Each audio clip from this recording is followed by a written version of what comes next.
ॐ करारविन्देन पदारविन्दं मुखारविन्दे विनिवेशयन्तं वटस्य पत्रस्य वुटेशयानं बालं मुकुंदम मनसा संरामी। बोले विष्णु भगवान की जय। आप बहुत सारे भक्तों के प्रश्न आए हुए थे कि गुरुजी नारायण बलि के ऊपर कोई एपिसोड आप बनाएं। मेरे प्यारे भक्तजनों, नारायण बलि के ऊपर पहले भी मैंने एपिसोड बनाए हुए हैं, डिटेल में मैंने आपको बताया है, लेकिन आज फिर नारायण बलि के ऊपर मैं यह खास एपिसोड आप सभी भक्तों के लिए लेकर आया हूं और मुझे विश्वास है आप सभी भक्तों को आज का यह एपिसोड बेहद पसंद आएगा। आज के एपिसोड में मैं आपको बताने वाला हूं कि नारायण बलि क्या होती है, नारायण बलि कब करवाते हैं, इस पूजा में कितना खर्च आता है, इस पूजा को करवाने का सबसे सही समय कौन सा होता है। बहुत ही इम्पोर्टेंट आज का यह एपिसोड होने वाला है। एपिसोड को आपने पूरा देखना है ताकि कोई भी महत्वपूर्ण जानकारी आपसे मिस ना हो सके।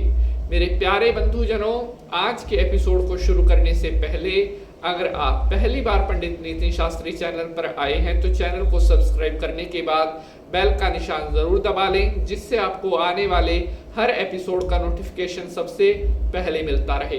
तो चलिए विष्णु भगवान को प्रणाम करते हुए आज के एपिसोड की शुरुआत करते हैं। ओम शांताकारं भुजगशयनं पद्मनाभं सुरेश्वरं विश्वाधारं गगन सदृशं मेघवर्णं शुभांग्यं श्रीलक्ष्मीकान्तं कमलनयनं योगिर्विद्यानगम्यं वंदे विष्णु भवभयहरं सर्वलोकैक्यनाथनं। बोलिए विष्णु भगवान की जय। तो मेरे प्यारे बंधुजनों, नारायण बलि जो पूजा होती है ये विष्णु भगवान को प्रसन्न करने के लिए की जाती है और नारायण बलि पूजा के करने से हमारे पितरों की सद्गति होती है, हमारे पितरों का मोक्ष होता है। कई बार हमारे परिवार में से कोई ऐसा बुजुर्ग होता है जो बहुत पहले समय में स्वर्ग सिधार चुका है, लेकिन उसके लिए ना तो कोई पिंडदान किया गया था, ना उसके लिए कोई श्राद्ध किया गया, ना उसके अंतिम समय का कोई संस्कार किया गया था। तो ऐसे में वो पितर जो होता है वो गति को प्राप्त नहीं होता और भटकता रहता है, जिसके कारण परिवार में बहुत सारे दोष बनने लगते हैं और तरह तरह की समस्याएं घर में आने लगती है। जब भी हमारा कोई ऐसा बुजुर्ग जो बहुत पहले समय में जिनकी मृत्यु हो गई थी, अगर उनके अंतिम समय में कोई पिंडदान क्रिया इत्यादि ना की जाए तो ऐसे में वह जो पितर होता है वो कहीं ना कहीं प्रेत आदि संज्ञा में भी चला जाता है, भटकता रहता है, जिसके कारण परिवार को तरह तरह की समस्याओं का सामना करना पड़ता है। उस प्रेत दोष से बचने के लिए, उस पितर की सदगति के लिए नारायण बलि की पूजा करवाई जाती है, जिसके करने से वह पितर मोक्ष को प्राप्त होता है और स्वर्ग में उसका वास होता है। नारायण बलि की जो पूजा होती है, इस पूजा को करने में जो कुल समय है वो 4 से 5 घंटे का कुल समय लगता है और विधि विधान द्वारा इस पूजा को करवाया जाता है। अब बात आती है, बहुत सारे भक्त पूछते हैं कि गुरुजी कहाँ पर यह पूजा करवानी चाहिए।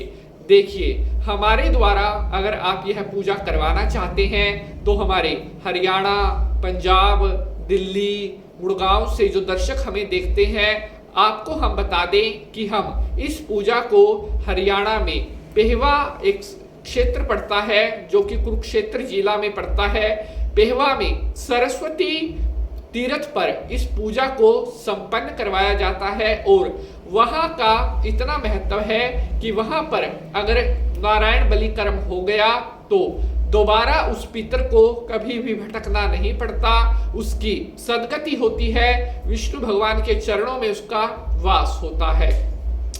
नारायण बलि कर्म के करने से पूर्व जन्म में अगर आपके ऊपर किसी प्रकार का कोई पितृदोष लगा हुआ है, उस पितृदोष से भी आपको मुक्ति मिलती है और पितरों का मंगलमय आशीर्वाद आपको प्राप्त होने लगता है। नारायण बलि कर्म करवाने के लिए जो समय होता है, अब बहुत सारे भक्तों का प्रश्न आता है कि गुरुजी सबसे शुभ समय कब करवानी चाहिए।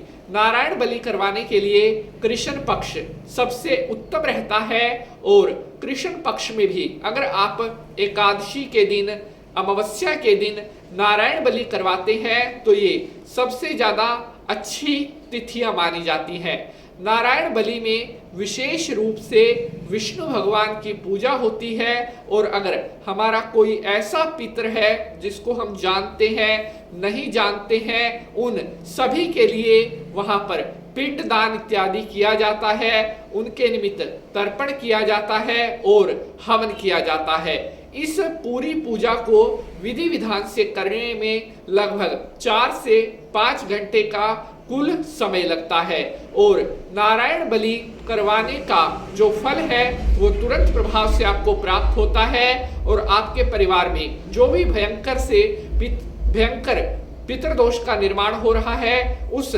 पितृदोष से आपको मुक्ति मिलती है और विष्णु भगवान की कृपा से आपको पितरों का शुभ आशीर्वाद प्राप्त होने लगता है। तो प्यारे बंधुजनों, आज के लिए बस इतना ही। आशा ही नहीं पूर्ण विश्वास है आप सभी भक्तों को आज का एपिसोड बेहद पसंद आएगा। आज के लिए बस इतना ही। अब आपसे मिलेंगे अगले एपिसोड में किसी नए विषय के साथ। तब तक के लिए हंसते रहें, मुस्कुराते रहें और नारायण भगवान का आशीर्वाद आप सभी के ऊपर बना रहे। जय माता की।